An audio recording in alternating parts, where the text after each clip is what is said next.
loolu moo tax ñu naan c'est un traitement à vie boo xamante ni képp kuy dund ak doomu jàngoro sida bi garab yooyu da nga koy jël à vie. doo ko arrêté doo ko arrêté ndaxte à chaque fois soo ko arrêté rek virus bi mën na commencé waat di yeewu di amaat doole di multiplier waat ba mën la nasaxal li nga xamante ni loolu mooy sa yaram. Antirétroviraux yi nag am na ay catégorie ndax am na dinañu dégg ñu naan première ligne dégg ñu ne deuxième ligne dégg ñu ne troisième ligne Sénégal ñi am nañu fi ba troisième ligne de traitement. waaw léegi bu ñu li gën a am solo tey ci li nga xamante ni baax nit ñi xam ko ba tax ne que képp ku am doomu jàngoro sida bi war nga mën a jëm wala ku am soupçon wala nga ñaaw njort ci sa yaram war nga mën a dem defi dépistage pour xam ndax li ci am solo mooy Sénégal fii tey antirétroviraux yi daf fi gratuit kenn du ko fay. da ngay dem ñu dépister la boo positifee dina am waxtaan bu am solo boo xamante ni dinañ la ko waxtaanal delloo si la ba pare jox la garab yi jox la traitement yi nga xam ne doo fay dina la dimbali nga faju te doo ci fay dara. beneen bi nga xam ne aussi dafa am solo mooy mën nañ la référer wala ñu boole sax ak ñi nga xamante ne ñu bari dañuy dund ak doomu jàngoro sida di jël garab. naka la ñu mën a def ba surmonter jëlum garab bi naka la ñu mën a def ba vraiment amatuñu benn jafe-jafe ci naan seen ay garab te aussi ci bi ñuy soog a waxu sida ci commencement bi vers les années 83 84 ci début bi dañu gisoon ne buñ la nee yow am nga doomu jàngoro sida bi non seulement da nga doon jënd garab bi amoon na contribution boo xam ne patient bi daan na ko def parce que bu ñu fàttaliku ne que bu ñu fàtte ne que ñi gratuité ARV yi 2001 la. bi fi président Abdoulaye Wade moom moo def gratuité ARV yi mais également dañ la doon jox ay fukki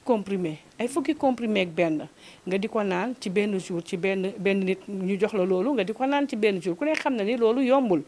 mais tey ci gëstu yi ñu def gis nañu que science bi comme ni ko présidente waxee léegi dafa évoluer ba tey macha allah ay benn comprimé la ñu toll. tey am nañu benn molécule boo xamante ni par exemple TLD la tudd benn comprimé la benn prise boo xëyee yow yaa xam heure bi nga ko bëgg a naan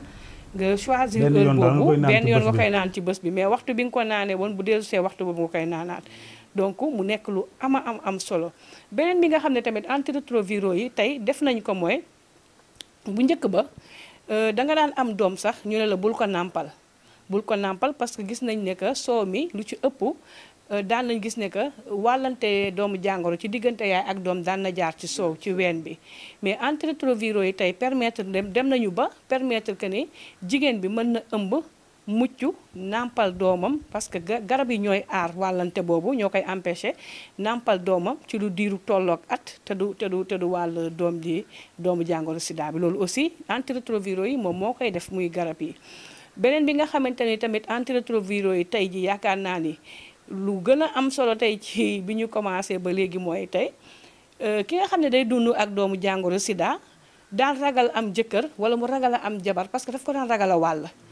tey ñu bëri tey seeni borom kër génn nañu àdduna ñemeetuñu sëy parce que dañuy ragal su ma sëyee nit dama koy wàll ñu bëri seeni soxna génn nañu àdduna dañuy ragal takk soxna parce que dañuy ragal wàll ko mais tey gis nañ ne que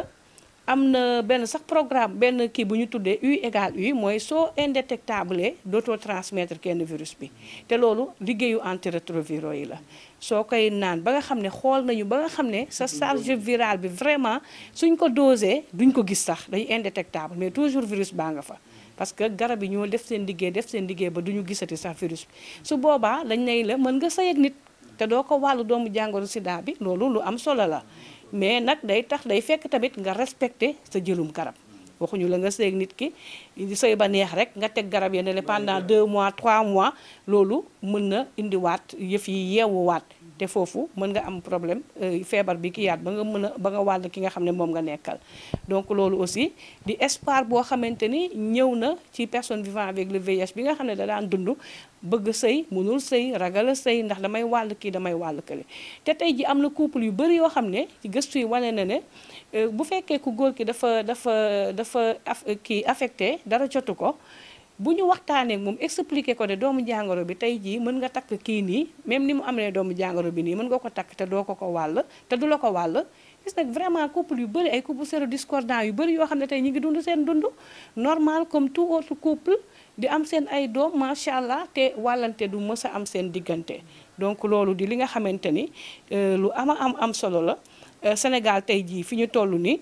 wax dëgg yàlla si 3,90 yi nga xamante ni mooy benn stratégie boo xamante ni Sénégal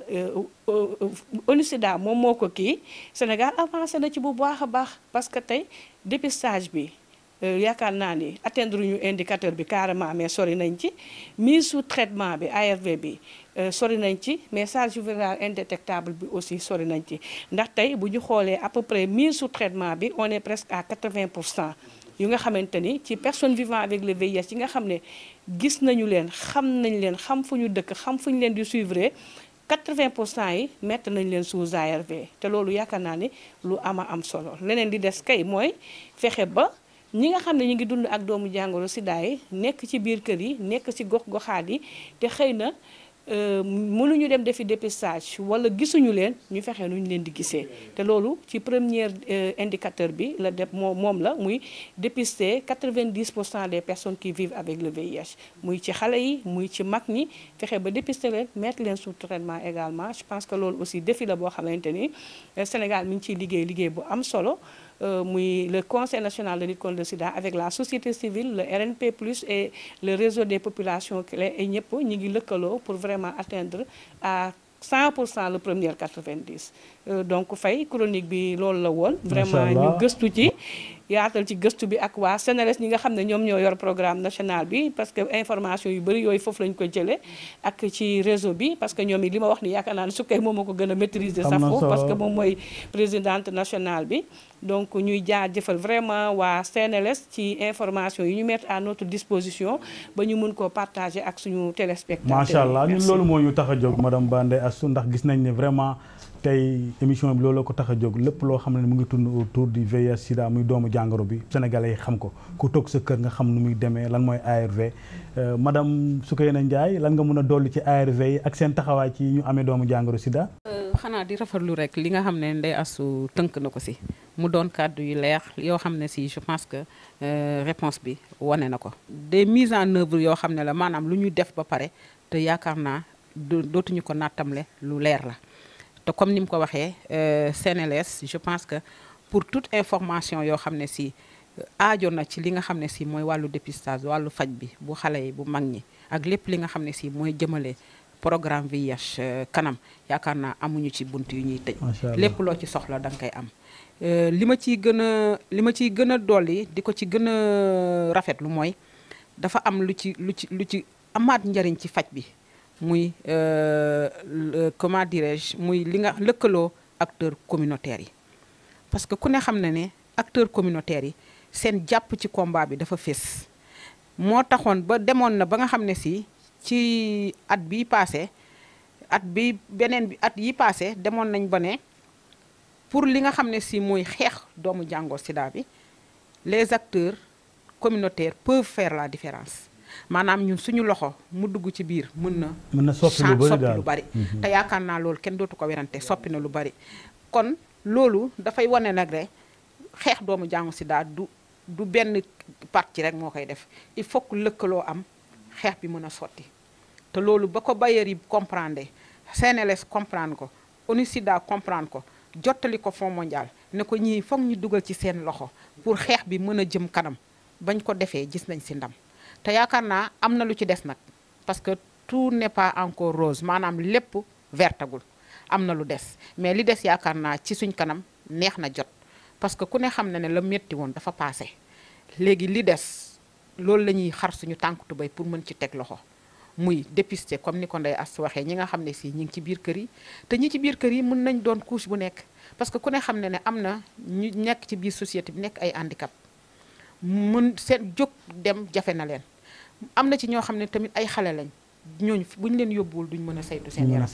am na ci ñoo xam ne tamit ay personnes âgées lañ ñooñu ku leen fekkul jàppale leen duñ mën a dem mu doon couche yoo xam ne si dañu des ci biir kër yi ñu war leen a bàyyi xel mu doon ñoo xam ne comme ni ma la wax personnes âgées yi handicap yi mais xale yi nga xam ne si mën naa ne genn wàll gi ñii ñàkk nañ seen i waajur ñii seen i tuteur ya leen yor ay màggat lañ xamatuñ dara ñii nekk nañ ci milieu pauvreté boo xam ne si maanaam pour ñu jóg sax balaa ñuy dem passe pour dem dépister wu ñu lekk ko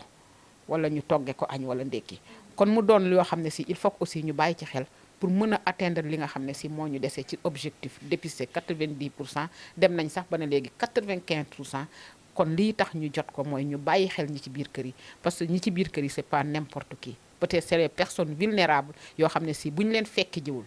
duñ leen mën a jot. beneen bi mooy garab yi ku ne xam na ne dootuñu ci wax parce que garab yi wane na ay preuve am y a de cela des années ci ginnaaw kenn ñemewul toog sax ci télé tudd doomu jàngoro sida kon tey suñu demee ba koy gis di ko gisaat di gis ay nit yuy toog naan man maa ngi nii maa koy dund je pense que kon garab yi au lieu ñu leen di wane garab yi ñoo wane seen bopp. kon loolu yaakaar naa comme li ma la waxoon sànq rek nit ki lu mu jàppoo ba mu jikkoo bu mu ko bàyyeeti jig na ko respecté tout le temps ñu xamal doomu aadama yi xamal ñiy dund doomu jàngoro sida que ne garab yi comme gisaguñ luy faj lu fi génne maanaam lu nga xam ne si doomu aadama bi mën nañ ko nekk wér nga ci sida bi officiellement nañuy renforcer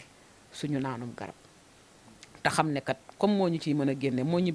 tax a renforcer suñu expérience de vie di ñu tax a mën a permettre ñuy sëyaat di ñu tax a permettre ñuy amaat doom di ñu tax a permettre ñuy dëggalaat wanewaat suñu taxawaay ci société bi am na solo kon nañ ko gën a jàpp te xam ne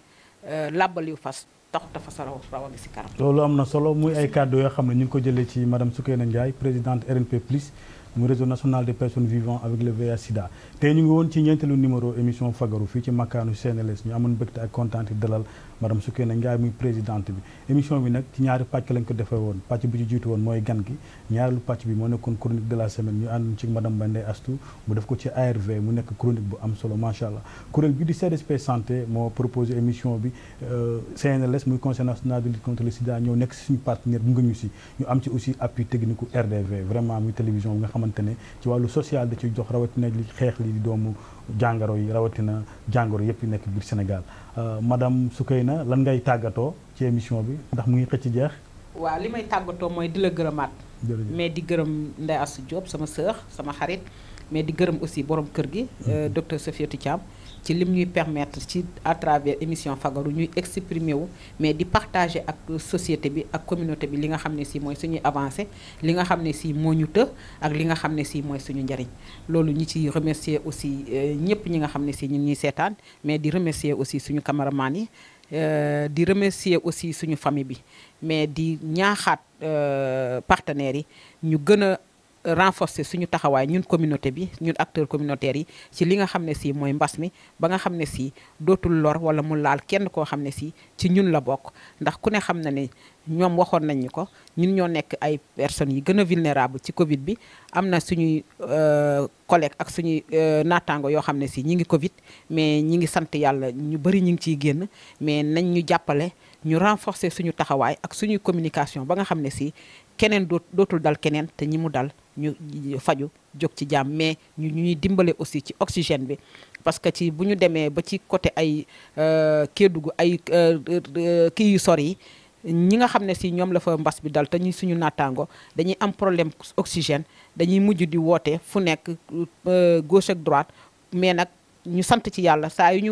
woowee responsable district wala structure de santé rek dañuy daw dem taxawu leen ci oxygène ba ci ñu bëri génn nañ ci kàttanu yàlla ñuy ñaan mu bañ a dalaat kenn di ñaan yàlla aar ñu ci te yàlla génne ko fi ba kenn ku ci nekk mën a dellu ci sa yitte activités yi commencé waat ci jàmm ak salaam merci.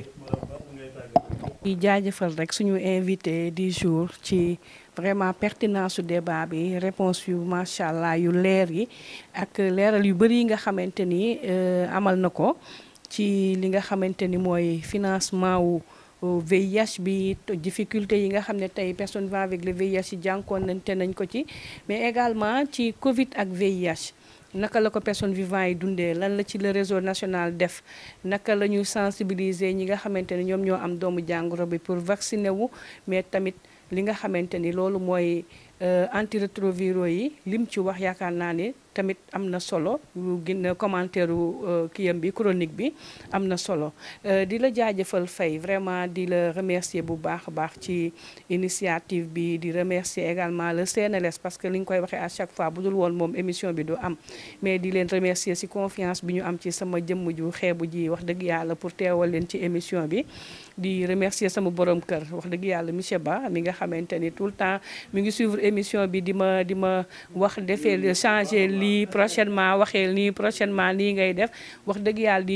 di suivre mais également di jubbanti lu bëree bëri maa ngi koy remercier di remercier ñëpp ñi nga xamante ni ñu ngi ñuy seetaan téléspectateur RDV yi di remercier équipe technique bi ñi nga xamante wax dëgg yàlla bu nit ñi mënee jot ci image bi ba di ko seetaan ñoom ñoo tax di leen remercier encore une fois vraiment Faye maa ngi lay jaajëfal jërëjëf madame Ba vraiment di remercier Jean Pouy nga xam ne moo nekk ci wàllu équipe technique bi di ko diriger vraiment depuis daaw ak équipe bu mu àndal yëpp muy caméraman yi vraiment macha allah di remercier directeur général RDV muy ISO vraiment ci taxawaay bi di remercier suñu partenaire conseil national de lutte contre le sida ci njiitalu docteur Sofiatou Thiam ak unité de communication bi Mariam Ba jiite ko vraiment ci seen taxawaay ñoom ñëpp vraiment bu ñëwee ñu jàpp ci émission bi lu ne lépp lu koy baaxal rek ñu jàpp ci indi ko pour émission bi jëm kanam ñoom tam ñu ngi leen di gërëm bu baax a baax di gërëm suñu invité madame Soukeyna Ndiaye di présidente RNP Plus mu réseau national des personnes vivant avec le VIH sida vraiment question yi leer na tontu aussi am na solo lool kuréel bi di CRSP santé moo ko ñëwoon proposé conseil national de lutte contre le sida jàpp si vraiment ci liggéey bi macha allah émission bi di gërëm internautes yi ndax du ma tàyyi di ko wax madame Ba internautes yi ay milliers de personnes ñooy seetaan émission bi à travers Facebook ak yeneen plateforme yi ndax tey émission bi mën nga ko am ci plateforme digitale RDV officiel Sénégal Facebook wala YouTube mën ngeen ko fekk aussi en replay ci plateforme digitale CRSP santé ak suñu chaîne YouTube Santé TV kon nag ñu leen di jox dig daje ci beneen numéro alhamdulilah jërë ngeen jëf kenn du yéen merci beaucoup ba beneen yoon incha allah. Ce programme